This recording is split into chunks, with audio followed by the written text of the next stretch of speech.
Is Palia on the Nintendo Switch any good? It's free to play, so the price tag ain't so bad either way you spin it, but is the game worth your time? Let's find out.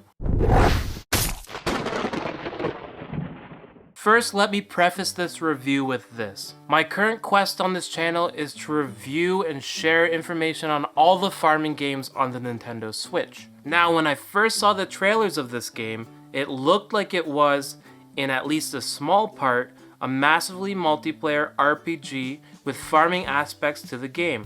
And it is, however. The farming in this game is very, very limited. There's not much strategy around it.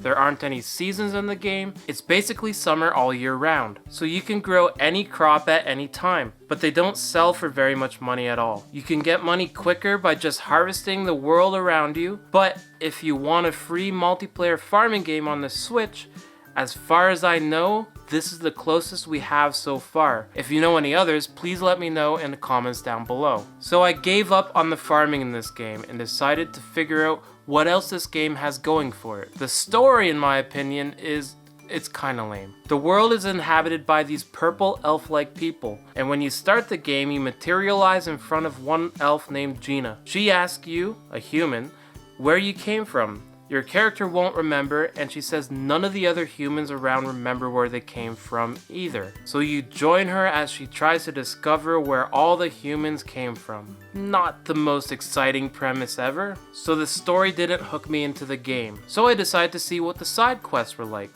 Just a lot of fetching items and giving items. The items you can collect are things like flowers, bugs, you can hunt animals for their parts, catch some fish, chop down trees, mine for minerals, and of course, growing crops. What you get from doing all these quests and gathering materials are recipes and items that you can use to basically build up your house and property. Kinda like Animal Crossing, but the customization in this game is a bit more elaborate. I've seen a bunch of amazing houses that people have built in this game. My shack, on the other hand, is a bit underwhelming. I would have worked on it a bit more to show it off in this video, but all the materials you need to craft in this game take real world time to make. You're supposed to be able to leave your machines to do their work, smelting ore and turning wood into planks, while you go and do other things. But a lot of the time I found it would glitch out and stop working while I was logged out. There were actually quite a few glitches I found in the game. Like this one, I couldn't for the life of me fill up this water bucket.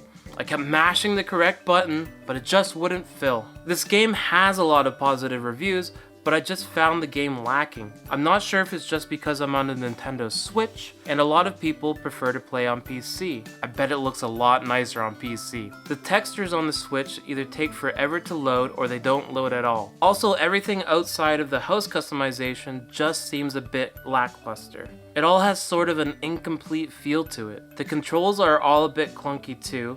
I kept hitting the minus button to open up the map and then pressing the same button to close it, but if you have the map open, the minus button instead will take you to the online store, which by the way is how the game makes money. You can use real world money to buy in-game cosmetics. Nothing is pay to win, thankfully. The other problem I had with the Switch version is that there's no adequate way to communicate in the game. There's no voice chat, which I feel would have vastly improved the game, but the Switch has never really supported voice chat in any game anyways. So you are stuck using the in-game keyboard, which is awful if you want to have a full conversation. Which really sucks because the community is the only other thing this game has going for it other than the property building. You can hook up a USB keyboard to the Switch, but who wants to do that?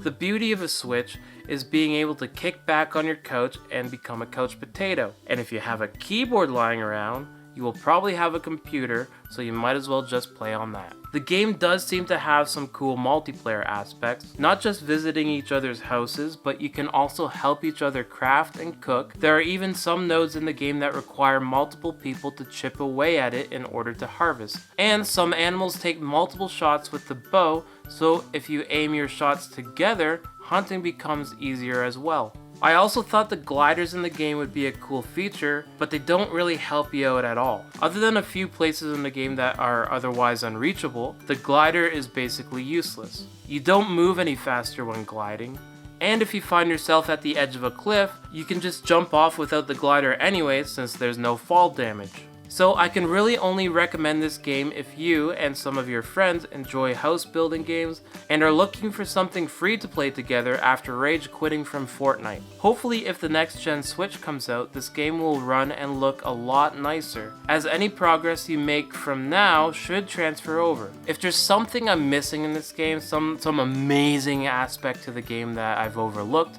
please let me know in the comments down below. I was really hoping that I would at least enjoy this game a lot more than I did. But as for now, I'm off to find new lands to go sow my seeds. So until next time, keep on questing.